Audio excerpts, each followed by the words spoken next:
Wasn't this an amazing episode? Was this a fantastic episode?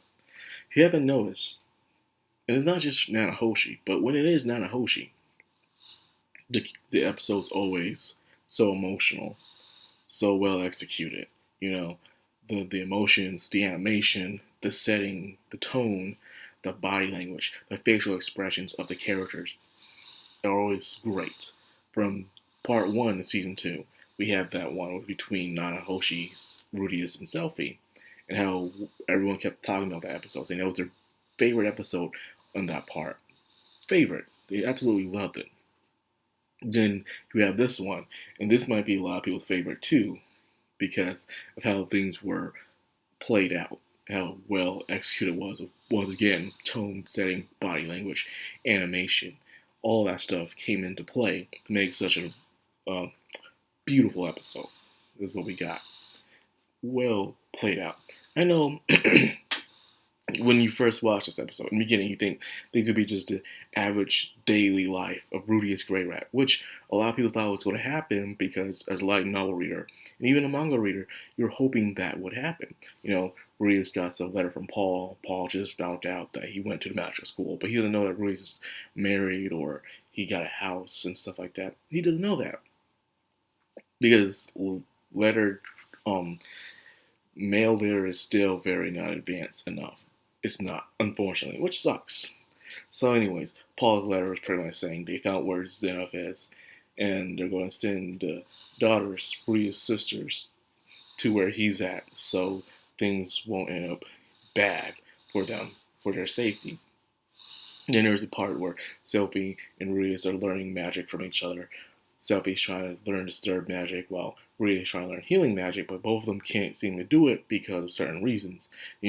The traumatic past. Thanks to Rudy's traumatic past, he can't do healing magic like that. And thanks to Selphie's traumatic past, which they never mention in the anime, by the way, or I believe the manga, is she can't use fire magic. And with fire magic, it's because she burnt her hand when she was little, which was a very traumatic experience for her. So because of that, she can't do it. So I believe traumatic experiences will cause some people not to do certain things in this world, which is kind of the same thing here as well. Fear sometimes overcomes us a lot. That's not the important stuff. The important stuff was the next scene is with Nanahoshi and the experiments she's been doing to get back home. She needed some leeway. She worked so hard on it, just drawing these magical circles and like a circuit board. And when she finally did it, nothing came of it. It just went up in smokes.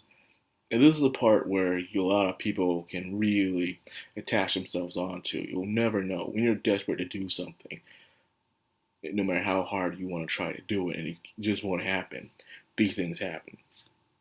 You see someone at their breaking point, never think that they won't go over the edge. Never think that, because any of us are capable of going over the edge anytime. You'll never know. So you see someone go through a practical bad experience and stuff, and you may ask, "Hey, are you okay?" And they might be like, "Yeah, I'm okay." Doesn't mean they're okay. Don't fall for it.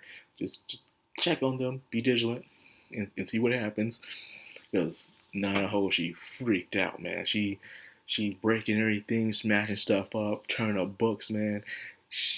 Look on her face. Yo, man, that look on her face. She looks dead inside, man. She really wants to go home. And I say it once, I'll say it again. Nanahoshi represents the OG Isekais. The OG Isekais, like I said, I'll say it again, because I love saying it, is when most of the times it was a female that went to another world. And they didn't have powers, but they had regrets of not, of what they did before they went isekai.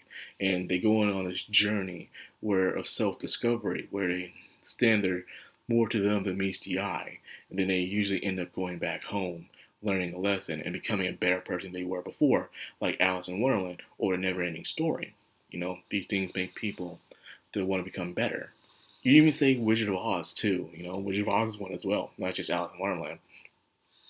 But that's pretty much the truth. Now she represents that thing. So she wants to go back home, but she has regrets what she did with her friends. And she misses her family and stuff, She wouldn't like Rudius where everyone hated Rudius. People loved her where she came from. And she didn't want to just say goodbye to them like that. So there's that. So seeing her in this desperate state, you can kind of understand what she's going through. It was so bad to the point that there was a knife on her. Phelps found a knife on her, man. And that look, like I said, the execution of the characters' facial expressions in this episode are amazing. They really are. From Nanahoshi's despair state, and even with Rudy is being worried himself, even everyone else is saying that he had this awful look on him, like Nanahoshi did. Um, Julie said, and even Zanoba said as well, like, hey, man, you got a bad look on your face as well. Are you okay? And then he was like, oh, I'm good, until he realized he wasn't good. Because it reminded him who he was in the past, where he was in despair and scared of everything and just wanted to shut himself in. He was dead inside and everything. He became that scumbag human because it was just no hope for him, is what he saw. So it reminded him of his past self. And it's amazing how sometimes you gotta learn to relate to people sometimes. Not always respect them, well, you can respect them, but also not fully understand them. But at least try to put yourself in other people's shoes. You'll be surprised how much relatable you are to other people. It's something that Ruiz is slowly discovering, especially with Nanahoshi or even with Paul and stuff. Even with Eris. Everyone has this self-discovery of who they are through the eyes of other people. That's why you can't stay secluded to yourself all the time. You can't grow because you don't have experiences of who you are as a person to improve on. So there's that. So Rudy came up with a plan. And this is where another thing I like. This was my favorite part of the episode, is where he invited his friends over and they start trying to help her out by understanding the magical circle system. You had Cliff, someone who's a genius with magical circles, but he couldn't understand what's going on with the circles of how to do it. Then Zonoba was like, why not add magical circles onto the thing? He is not a magical circle expert, but however, he does have experiments with the experiment he's doing with the doll, the automaton. And the automatons, each of its joints had multi-layer magical circles on it in order for it to function for each piece, like joints, That's what it was. It was its joints where it can move like its own nervous system, you could understand. So through that perspective and Cliff's perspective, they were able to come up with a new idea instead of just drawing one big piece of paper. Want to do different circles on different papers instead, like a layered system, multi-layer system. Like some systems do in our world. Circuit boards and CPUs and stuff. It works out. Sometimes you can't just have everything on just one big paper or one big system. It's multi-layered. You can't see it as a one-story building. You have to see it as a multi-story building, So that's very interesting how one person's project and another person's project can become innovation to create something else, and that's how it is in real life, If you're secluded to yourself and you're trying to come up with an idea and you're at a stuck point, and you don't know what else to do, it's always good to see what someone else is up to. It really is. Don't just keep to yourself when you're trying to do something, because sometimes asking for help can happen. Adding on different perspectives, whether that person has expertise in that subject or not, can add on to new ideas. And that's exactly what I liked about this. They're all coming together, trying to come up to what to do. Cliff, when he understood the multi-layer system, was able to draw things out, while Nanahoshi showed him formulas that she didn't understand, but he did. So they're all coming up. She could create a complex magical circle system. He could understand those systems, but Zonoba found a different way to do those magical systems for something he's not even an expert in. You see how these different ideological people came together to help someone else out to create something new. That's how life works, You can't just stay secluded to yourself all the time. You need to bring other people in to have better ideas, to understand yourself, and to also understand other people as well. They spent days and overnights working on the thing till finally they did it. They summoned a plastic bottle to that world. So the first project is to learn understanding. It's kind of like reverse engineering. They know how to summon things here. And once they understand what they have to do to summon things here, they can advance upon that and then break it back down in reverse way to do it for something else. Like, okay, now we know how to summon things here. We can summon things. Now let's try and summon a someone or somebody here. And then when we understand that, we will use that, go in reverse, and then try to send someone back instead. But how can you prove they went back? You don't know. It's hard to tell unless you have some other form of communication on the other side. That's the only way you can truly have a confirmation of what happened, Like, you may teleport, but you don't know where you're teleporting to. It's very fascinating. That's why I'm so giggity about it. And they summon the bottle. So the bottle is the first step into the success. And then they partied and stuff. And then at the end, on the way home, the two sisters showed up at the very end, Aisha and Norm. And that was pretty much the end of the episode. Like I said, an excellent episode. Now, let's talk about some things that they left out. Like I said before, it's always good to add little things. I feel like they could have stretched this out. Could have been Rudy's mundane life. For instance, it could have just had Rudy's in his life after his marriage. And it's showing things they're just doing. And then at the end, it has Nanahoshi being in despair at the end. And then that entire episode for Nanahoshi could have been about her for episode 4. That would have been nice, unless they have a way they're planning to do it. But that's how I would have wanted to do it. Instead, it could have gave Rudy's life more character.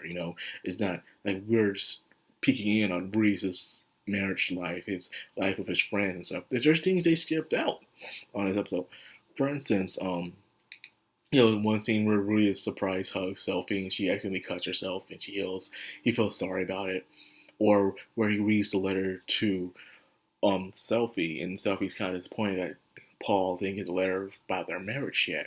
Just that as well. Or there's one where they would invite guests over to their house. Bondi, for instance, a lot of people can't attach themselves to Bondi Gandhi like we did in the books, mainly the light novels, because they're not showing him enough in it. There were times where Bondi Gandhi will come over their house and they'll just have breakfast and they'll spar and stuff, just have a good time. And he'd always knew how to cheer up the room with a good atmosphere, and then he'll just be on his way, They cut that out. Or when the princess will show up, Ariel, and they'll invite her to dinner and she'll take a bath because they're the only ones with an actual good working bath in the entire town.